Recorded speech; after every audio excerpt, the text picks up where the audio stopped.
Alam niyo ba na sa Ethiopia ipinagdiriwang ang Pasko tuwing Enero, hindi Disyembre? Ito ay dahil sa kanilang sinusunod na Ethiopian Orthodox Church na gumagamit pa rin ng lumang kalendaryong Julian at hindi Gregorian calendar na gamit ng karamihan sa mundo. Dahil dito, may ilang araw na pagkakaiba sa petsa, kaya ang Pasko nila ay pumapatak sa January 7. Ngunit higit pa sa petsa, kakaiba rin ang diwa ng kanilang pagdiriwang. Ang Pasko sa Ethiopia na tinatawag na Gena ay simple, tahimik at nakatuon sa pananampalataya.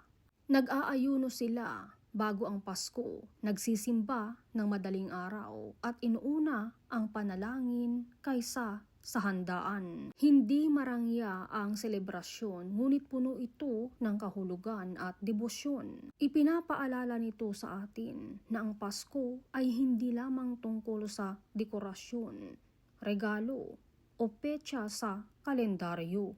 Ito ay tungkol sa pag-alala sa kapanganakan ni Kristo at sa pagbabalik loob ng puso.